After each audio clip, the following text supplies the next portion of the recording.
I'm Ariana Grande. Hi, I'm Cynthia Erivo. And you're listening to the Broadway Podcast Network. Visit bpn.fm to discover more.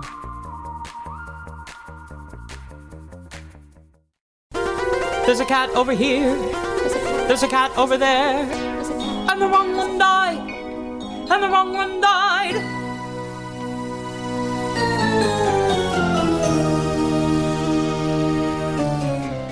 Welcome to The Wrong Cat Died, the podcast breakdown of catastrophe. I'm your host, Mike Abrams, and today we have another amazing guest. Right now, you can see her in the Ensemble in Smash on Broadway, but before that, she performed in a few productions of Cats, including the South Korea Tent Tour and the Australian Circus Tent Tour.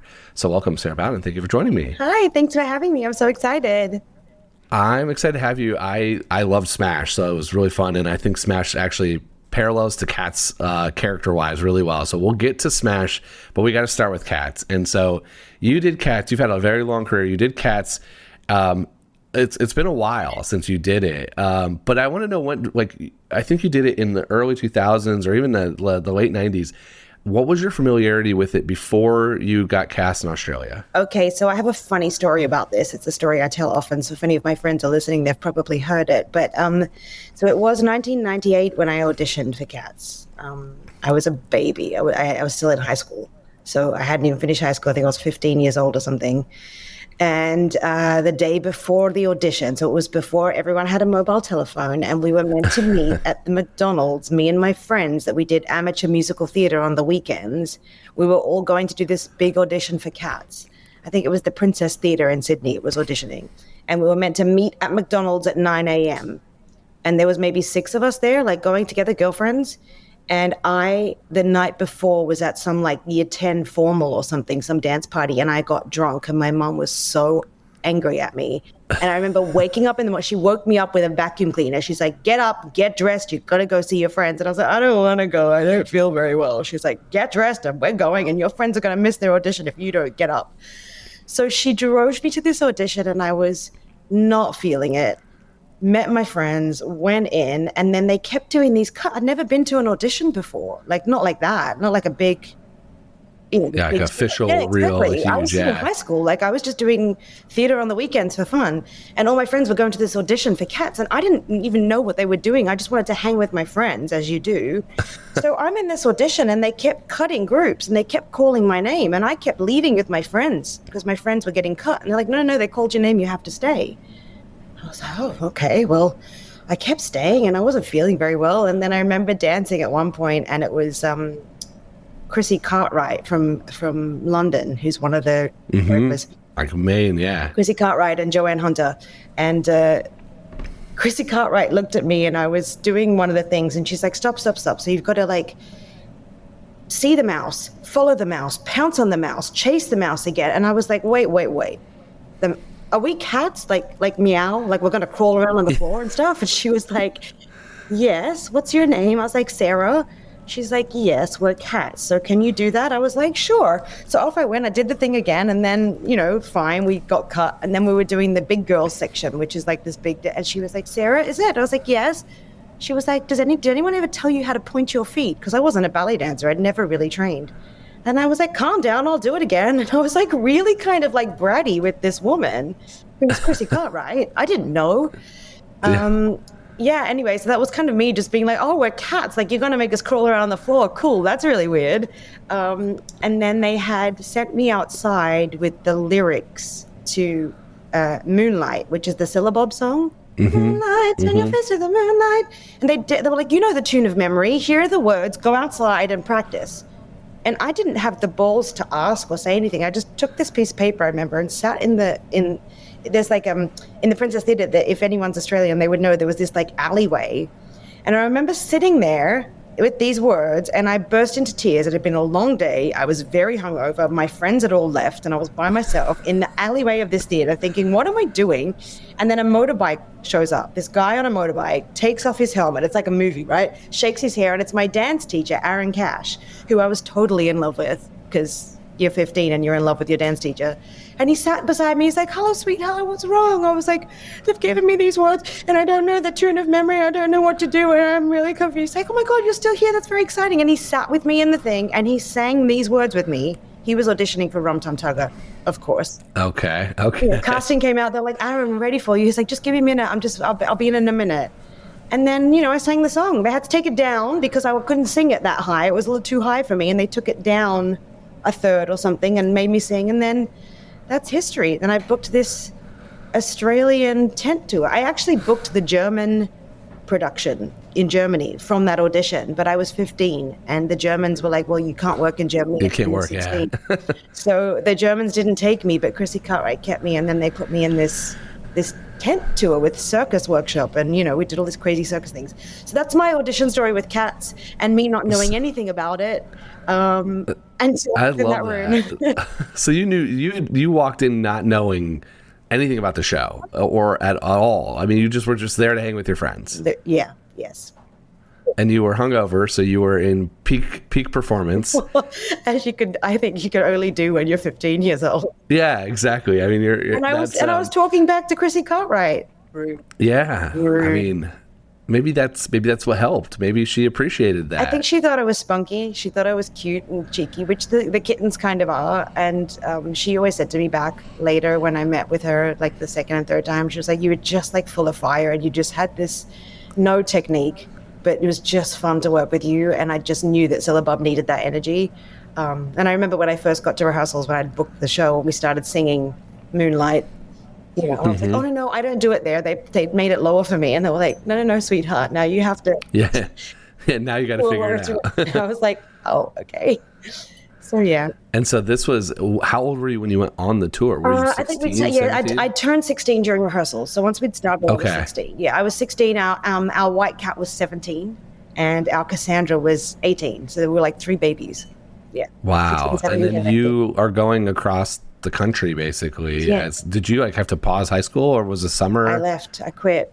My dad didn't speak to me for a little while, and I had got an agent behind my mum's back, and my agent, Penny Williams, who was very cool, was like, I'll tell your mother, don't worry. And off she went and signed a contract. She's like, you're old enough. And I went, I left. I had 2 suitcases. I didn't know. I called my grandmother the first night I was out, and I was like, okay, so the recipe says bring the water to a boil. How do I do that? Literally coming, knowing nothing. Zero. So you walk into rehearsals. At this point, how much do you know? Like, this is the 1998, not stage production, because it was truly a movie, but that movie had just come out. So you had at least maybe the opportunity to grab the VHS of that. But did you know anything when you walked in about Cats, or just Moonlight and that's it? I didn't grab the VHS. I had no idea. I didn't know how a room worked. I didn't know how they were teaching us the harmonies and the things and dancing at the same time as singing, and it was all very confusing. But I think because there was a couple of other younger people, and because it was the circus tent thing, we did a 4-week circus workshop. Yeah. Before, it was 6 months before. I walked on a ball as Sillabub in Peaks and Pollicles. And they were teaching people like trapeze and cloud swing and all this kind of crazy stuff that we did in the circus tent, which was really cool. So I kind of had got to know some of the people, and because there was a couple of us that were really young, I think it just felt like we were at school. And I'm really good. I was a straight A student, so I'm really good at doing what I'm told. So I figured it out pretty quickly, but it was definitely like throw you in the deep end. I mean, I'm still doing that 8 shows a week. I've been doing that, and I'm an old lady now. So I'm coming up to 30 years of doing this full time. So it was amazing, and it's incredible to be older in this business now and watch the young kids come in, and it's so beautiful for me to watch how naive they are. And I think, God, I was even more naive than that. These kids coming in now to college, and they know what they want to do, and they're here, and they're like. But even if not, there's so much more stuff for them to kind of see and research and go, even just they have all social media to see behind the scenes and day in the lives and all that stuff that you definitely didn't have access to. I mean, you didn't even have Moonlight to listen to. In that scenario, you're in the alleyway, you're just pulling up on your phone real quick and listening to the lyrics and the sound, or a how-to on YouTube. You have probably endless resources to help you through that moment, and you're sitting there praying that Tugger comes out and can help you, or you're in trouble. And that was a divine moment of that that's where, you know, like I really, and looking back on my career and the universe and stuff like that, to not be woohoo, but like that was a divine moment that happened to help me along that path that was meant to be. Like you said, now these kids have like, if you want to be on Smash on Broadway, you go just to the Smash Instagram site and you know what the choreography is, you know what the costumes are, you know what the vibe is, you know what the people are. And I didn't even have a mobile phone. Like I didn't even have it. Like I had to meet my friends, or they would have been standing at McDonald's for an hour waiting for me to miss their audition. Like that's how. And sometimes, like, I don't know, sometimes I think I'm the old lady that wishes we could go back to that. But I think watching my career grow too, like I'm in these places where I'm like, oh, I still work like that. I still show up to a show and I'm like, hi, I'm here. I'm the vessel. Teach me. And that's not really how it works anymore. Like I show up, and if I show up like that, cold, blank canvas, this, 20 other people in the room already know the lyrics, the thing, the whatever. And I don't think theater works like that anymore. It's much quicker. It's much more heightened. It's like people are better. Like I'm watching these kids come up, and I used to be able to do a double or a triple pirouette, and they're like 17 pirouettes and leaving me in the dust. And that's okay, because you get older and the kids come up and they take over, and it's wonderful. But like, you don't show up as a blank canvas anymore. And I wouldn't give that up for the world. Like I learned Cats day by day in that rehearsal room with these creatives who knew it, when they told me what Sillabub was. And I remember, like, I was a high school kid, I'd never, so the Sillabub that I brought was so innocent. And, the kittens are supposed to be in love with Rum Tum Tugger. And I remember it was Richard O'Brien. He's a friend of mine now. We called him Dickie. And he was just this cool, swaggy, like 28-year-old, like hot. And I just like the kittens we were just like, like there's no. Yeah. But I'd never met him before. So the minute he walked in the room, we were like, huh. So there's no, I wouldn't give that up for the world, is what I would say. Like that to me was really special in that experience. Yeah. Yeah. The evolution's happening in everything, though. And it's kind of interesting to hear, like, because I hadn't thought about it much in the theater space of the same thing. But like, we were talking before we started recording that you're a runner, and like, the 4-minute mile is now a thing. And like before that would have been never thought of. And like you see that in every sport too, where they're like, oh, they're jumping higher and they're faster and they're this and they're training differently. And it's the same thing happening in theater, which is so unique to hear. But I want you to take me back to 1999. And, this is your first real job, like first professional gig. How much did you think about Sillabub's like story? Like because you got to learn the music, and then you got to learn how to walk on the ball and where to actually dance and not kick your friend in the face. But there's also this like, all right, this is the backstory. This is what I need to know. This is the character. And since it's your first kind of job, how much did you build into that character? I think because I was so young, and because like my coaches, Chrissie wasn't there. It was Joanne Hunter that ended up doing this training production, and Gillian Lynn came in a couple of times as well, which was really special, came into the office. I think they really just gave us this like Sillabub. I think Sillabub was the baby, right? She was the youngest apart from Victoria. And they just kind of put me, and like Emma was one that played Victoria, was like friends with me. Me, Brooke, and Emma were like kind of friendly together. And then Pounceville was also young. Hunter, he was like a baby as well. They kind of put us together, and they were like, you're the kittens, and you have to have a lot of energy, and you're always on your knees, and you're cool. I remember I didn't even have knee pads. I was like, oh, I don't need knee pads. I'm good. Off I went. Yeah. My knees now, 30 years later, are like, why did you do that? But at the time, we just had this like abundance of energy and innocence that I think if you cast a 15, 16-year-old to play the baby of the company, there wasn't much that they needed to tell us. We kind of just showed up, did the thing. I was in awe of everybody and everything. I remember the guy that played Munkerstrap, Glenn Hoekstrom was his name. He's passed away, bless him. But I remember having a conversation with him, and I was 15 at the time. It was very beginning, early on, and I was like, hi. He was like, how old are you? I was like, I'm 15. And he was like, okay. I was like, how old are you? He's like, well, I'm 30. And in my brain, I was like, he's so old. Yeah. And I remember saying to him, I was like, I'm half your age. And he just looked at me and he was like, oh, you've made a friend. And I was like, oh, we just like these like 30-year-olds, which the older cast, they took us under their wing. And it really became this family, because we were on tour as well. It's very different to doing a show in New York City. We moved every week, that tent, every single week, packed up the trucks, we got on a bus, and it was a bus. It wasn't even like on a plane or whatever. It was a truck and bus tour. And we would pack up our suitcase, put it under the bus, and get on the bus and drive. It's Australia. Sometimes you would drive 10 hours. Hours away. Hours. And we just got on this bus, and we had like those people. I don't have a lot of contact with them anymore because I've left Australia, but they're very dear to me. And like, I will never, like, I've done a million shows, and if you ask me the names of everybody in every show I've done, I can't tell you. Half the time, like at my age, people come up, they're like, Sarah. I'm like, oh no, we did a show together. I can't remember what or when. Terrible at that stuff.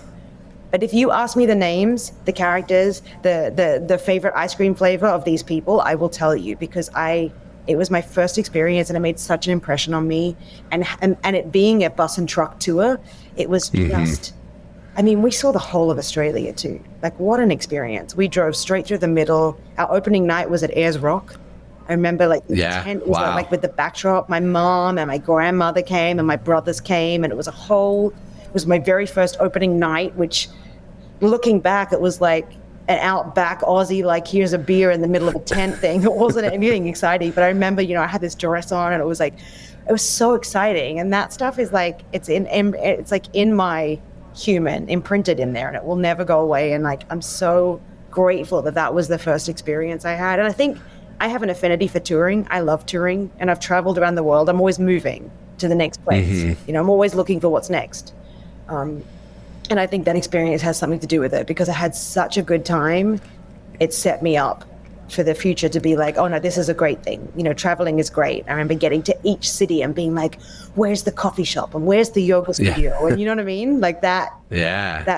I love that you started in Ayers Rock. So when I was in Sydney, I was like, oh, I'll just pop over there. And I was like, no, it's a 5-hour drive or 4 hours in flights. No, it's probably like a 20-hour drive from Sydney. Maybe it was a 5-hour flight then. It was like a 4 or 5 hour flight. It was like it wasn't just like a go. And then there was like 3 hotels. So like there's not like a lot around it. No, there's nothing. Yeah, it's crazy. I remember my mom and my grandparents saved up to, like, we were in the cheap hotel obviously, and they saved up to be in like the resort for one night. So we could have one night by the pool. It was very cool. I love it. Okay, so then fast forward, you joined the South Korea also tent tour in 2003 as Rumpelteazer. Yes. Which maybe fits your audition story a little better as a character. I think that they kind of like, they got to know me as a human and as I evolved, and they were like, okay, it's Rumpelteazer. She's this is you.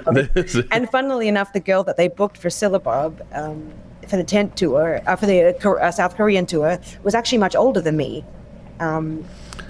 Sharon, I forget her last name, Sharon, but beautiful girl, but like with that like soft, innocent, quiet, that's just the quiet humor. You'd see her reading a book or just, doing Pilates, or she was older, but like had this youthful energy. And I was just like, Rumpelteazer was like, I loved playing Sillabub. It was beautiful, but Rumpelteazer was so fun. So much fun. Yeah.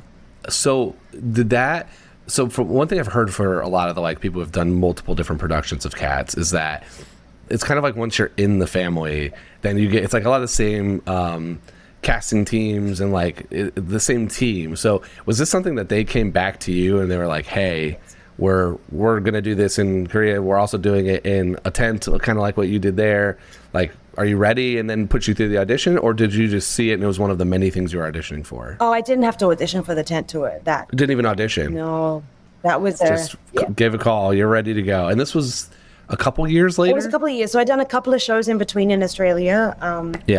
And we were like, maybe half of the cast was the same cast in the tent tour in Australia. Okay. So so it was just pick everybody. Let's just move it. Kind of. I think it was whoever was available. It was whoever was available, kind of thing. And South Korea just sounded fun. I think I was probably 18, 19 by then, and I'd done a year at Tokyo Disneyland. Fun. In between, and so I knew that I loved to travel, and South Korea sounded fun, and it was great. I mean, I don't know. Have you spoken to anyone who did the South Korean tent tour?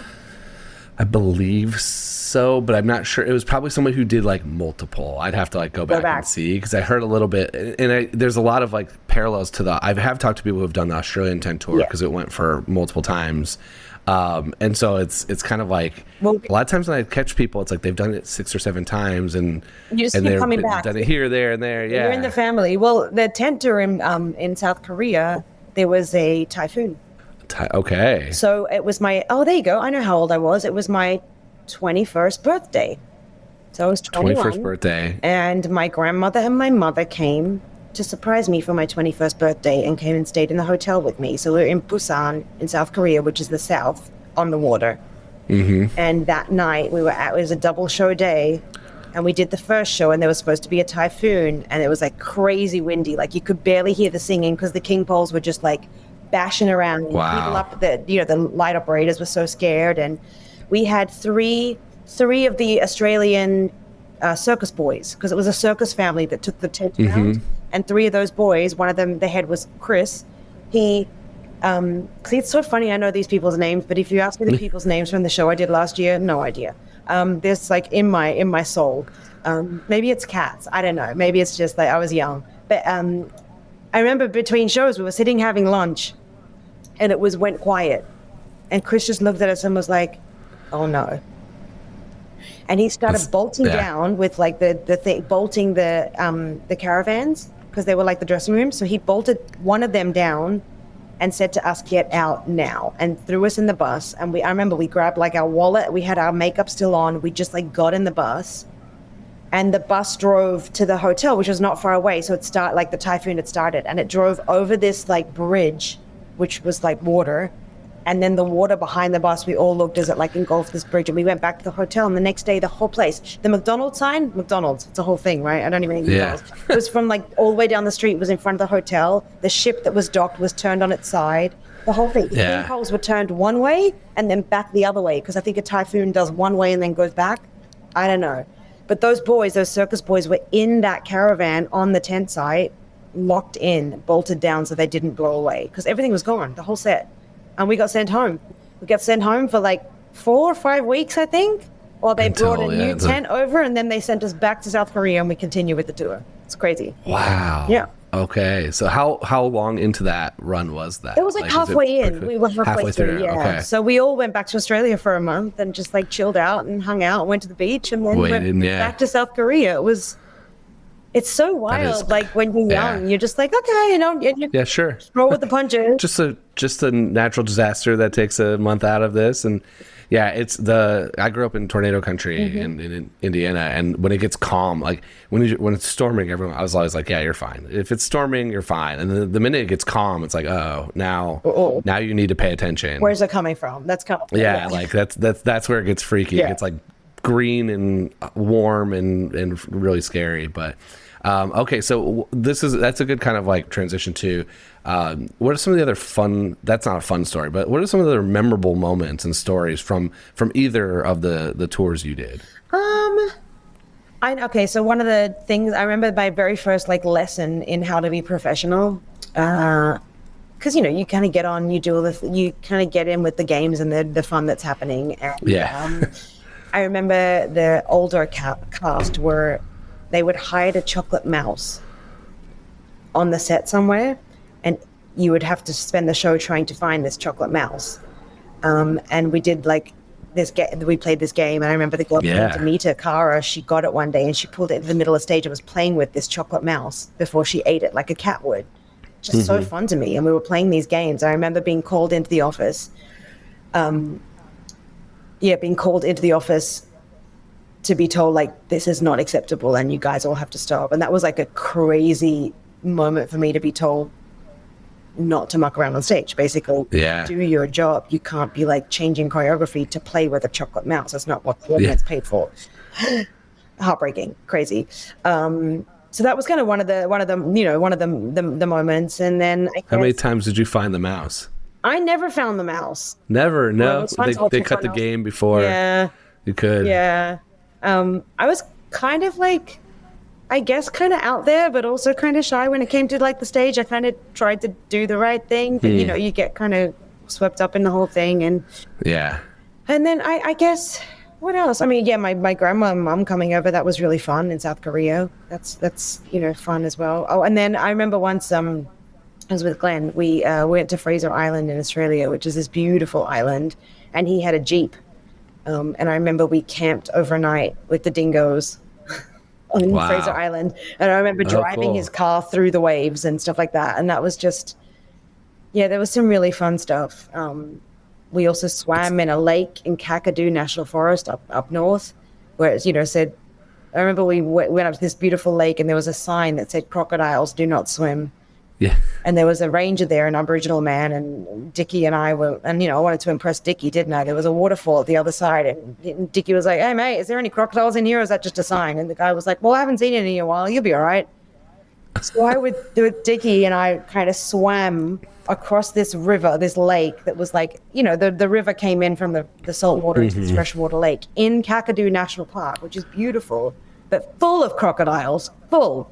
And we went over to this like waterfall, and there was a lizard, and it was beautiful, and then swam across. But it's etched into my memory because I think I was like the most scared I've ever been, trying to be cool, swimming in this lake with crocodiles, like idiot. Anyway, what a cool way to see the world, basically. So there was some really beautiful moments in that tour, and South Korea was obviously incredible too.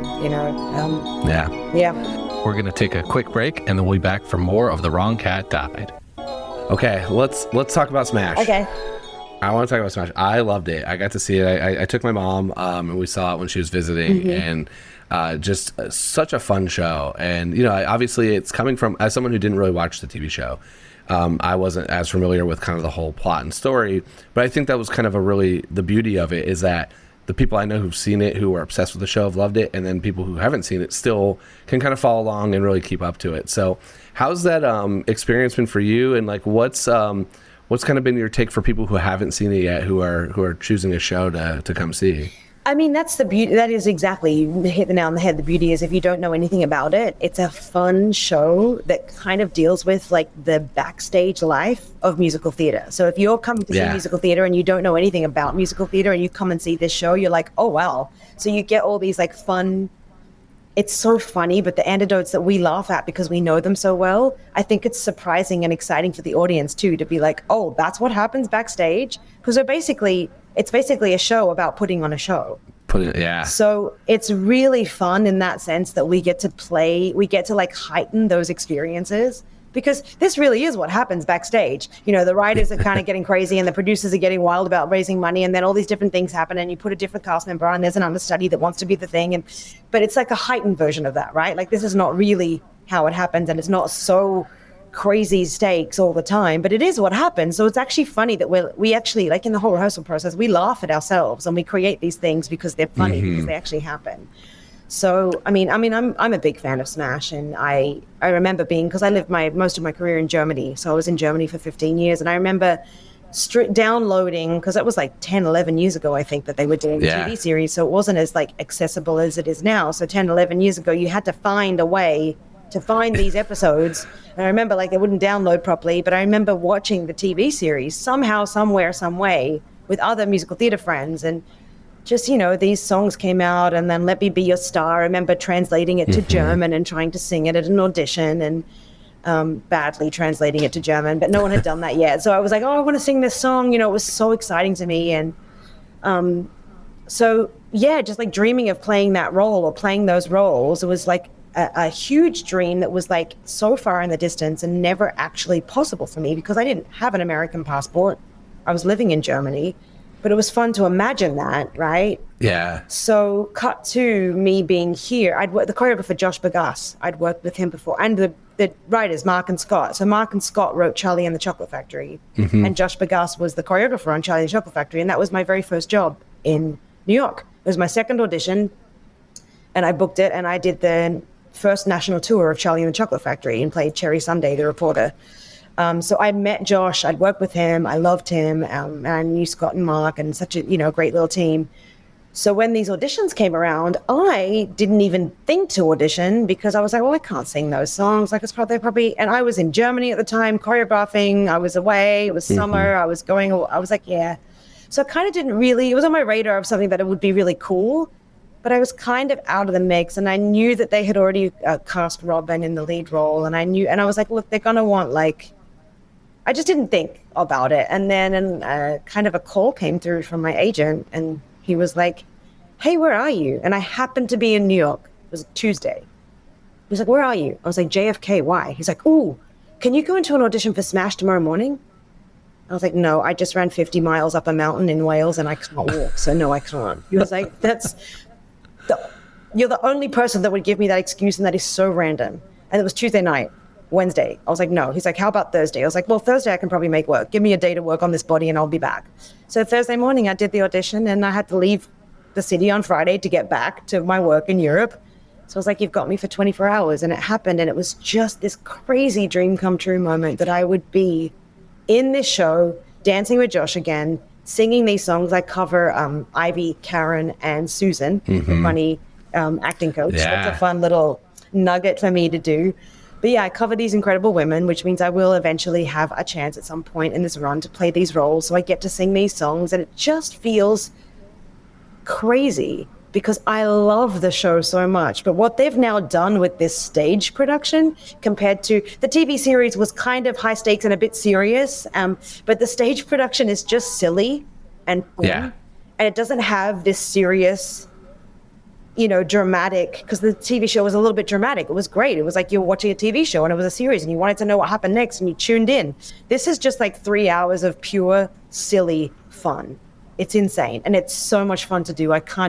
So the combination of this silly fun and then actually getting this dream come true moment of singing these songs, like, I can't believe they picked me moment, is like, it's beautiful. So yeah. That's so fun. Yeah, it is really a entertaining show. Yeah. It's funny, it's fun, it's kind of poking fun at itself, but it's also poking fun at a lot of things in the theater space. Yes. And someone who didn't grow up in the theater space but has now learned a lot. The part that cracked me up is I've gotten to know some of the theater influencers, and you all hammer them at one point in the show.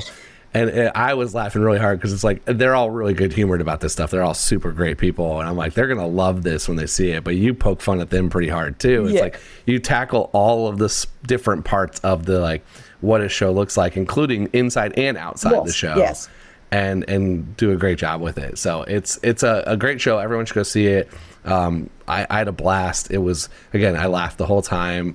Everybody in the cast is amazing. So it's a very well put together show, and it's a fun show. And again, if you haven't seen the TV show, it doesn't matter.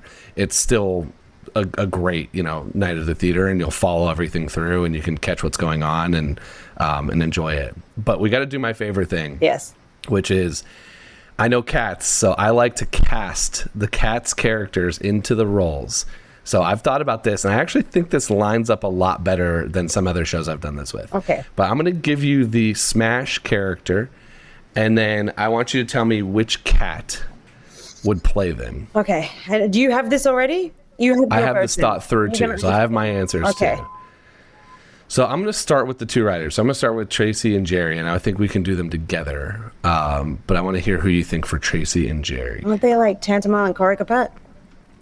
So I had Tantamile Corkbat, or I kind of thought maybe Mungo Jerry Rumple Teaser. They're it's a little bit of the two. It's it's got to be one of those pairs. Or it could be Jenny Anydots and Buster Jones.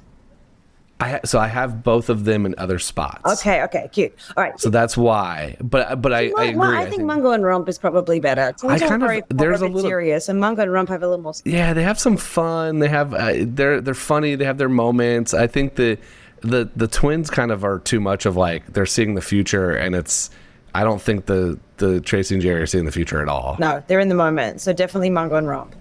I like. Okay, what about Anita? Anita, Cassandra. Ooh, why? Tell me more. I don't know, because Cassandra's so refined. She's so fancy. That's true. That's true. I went Buster Jones because I thought Anita's the money. That's right. Anita's the producer. Anita's the one. All right, Buster Jones, because he's fancy too. Yeah, he's fancy and funding the show. Buster Jones has more spunk, and Anita definitely has spunk. She's definitely outspoken and yeah. Okay. Okay, right. you said you get to play Susan. So what about Susan? Susan. What's she? This one was hard, I think. This is really hard. Because I want to say she's a Grisabella, but just in the fact because she's like the oldest member of the cast, you know. But I don't think it's Grisabella. Oh God, that's tough. Well, I don't know. Is it Jelly Loram? I have McCavity. You're so good at this. I'm like, there's a little bit of like kind of ruining the show, kind of like really putting bad thoughts into people's minds. Oh my God, it's so McCavity. It's perfect. It's perfect. Yes. Done. I agree. Okay. What about Karen? Karen? Well, she kind of wants to do the thing. She's kind of eager, isn't she? I don't know. You tell me. So I had a couple choices here. I ended on Jelly Loram because I feel like she's a little bit of a caretaker. She's bringing in the cupcakes and everything, and so that's kind of how I ended that. But I feel like, to your point, like she is the understudy who wants to be on and wants to be the thing. So that could be a couple other characters, but I ended on Jelly Loram just mostly because of the baked goods. Also because she's just so kind. Like even after everything happens to her, she's like, it's cool. You know what I mean? Like that's. She's got a heart of gold. So yeah, okay, Jelly Loram. All right. Okay. What about Chloe? Chloe. I have two here. Is she like a bomb ballerina? Could be. Yeah. Tell me you. I had her as Jenny Anydots or Skimbleshanks. Skimbleshanks. Oh yeah. Because she's kind of keeping everything in order. Without her, I don't think this show's happening. Yep. Skimbleshanks. Definitely more than anything. Because she's like upbeat and positive as well. And yeah, she's keeping it together when no one else is. What about Nigel? Nigel. Oh, see, is Nigel Jenny Anydots?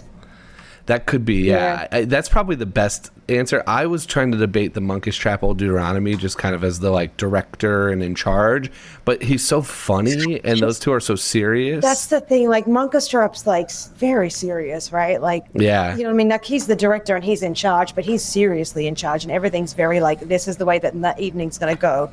And Nigel's just losing it, like without Chloe, he's not gonna. So I think it's like a Jenny Anydots. I think Jenny, just keeping the reins. Yeah, that it's a Jenny Anydots. I agree. Yeah. I agree. Okay, what about Ivy? Is Ivy Grisabella? This is my Grisabella. Yes. Yeah, Ivy's Grisabella. She's going through it all. She's going through it, man. She's gonna get her redemption. She's really going through it. Yeah. Okay, is there anybody else? What about have you? I'm sure you've not done this with your cast. Although you do have some cats, though. Wendy's a cat. Wendy has done cats. Yeah. I wonder what did Wendy play? Jelly Loram. She would have been Jelly Loram. Wendy played. I can tell you. Hold on. She would have been she has to be. Her soprano voice is insane. Insane. Wendy played Jelly Loram on tour. Yeah, that sounds about right. I haven't thought about anybody else. Oh my God, I love that Ivy is Grisabella. That's hilarious. Yeah. It's perfect. It fits perfectly. It's perfect. Oh, amazing. And then I guess Scott, then he does assistant, is like Pounceville. I was trying to figure out Scott. Scott I couldn't figure out, so that's why I didn't even ask. I was like, that's a tough one. It's kind of like it's got to be one of the kittens, right? Young. Yeah, Pounceville, I would say. Pounceville would fit. Yeah. Okay. There's it's fun. I love this. It's my favorite thing to do. Let's wrap us up here with the important questions. So let's do some quick cats rapid fire. So if you could go on for one night in any cat, whether again male, female, you could do it, you can't do it, vocal range or not, who would you want to go on for? Mr. Mistopheles. Mistopheles. Yes. Do those turns. If I could dance like that, yes. I can't anymore because I'm an old lady, but I probably could have when I was younger. But Mistopheles, hands down, I love it. Who are your favorite and least favorite cats from a personality standpoint? Like, which one would you want to hang out with, and which one would bug you to no end? Who would I want to hang out with? Jenny Anydots, Skimbleshanks, Busterfoot Jones, all the crazy ones. Yeah. Yeah. Okay. Literally all the crazy ones. Yeah. Who's bugging you? Who's bugging me? Yeah. Which one is going to be like the family member that you don't want to? That's like, all right, enough. Demeter, she's nuts. Chill out, girl. Chill your roll. It's all good. Okay. Favorite song in the show? Favorite song in the show? I think it's Skimbleshanks the Railway Cat. Come on, that's great. Skimbleshanks the Railway Cat. It's great. As a runner, I had somebody recommend putting that on your running playlist. because it's so fast and it's like a really good upbeat running song. That's a little minute of like a push. That's a little like run push in the middle of your slow run to give you a little. Yeah, I like that. Yeah. So you can add it to your next playlist. Yeah. Since you did this in a circus tent tour multiple times, which cat do you think would be the best in the circus? The best in the circus? Who was the best in the circus? Like in a traditional circus. Like if we put him in a traditional type of circus, who would be the best? Tantamar and Korikapat. Oh, that's great. I think they do foot juggling and they do it in perfect sync.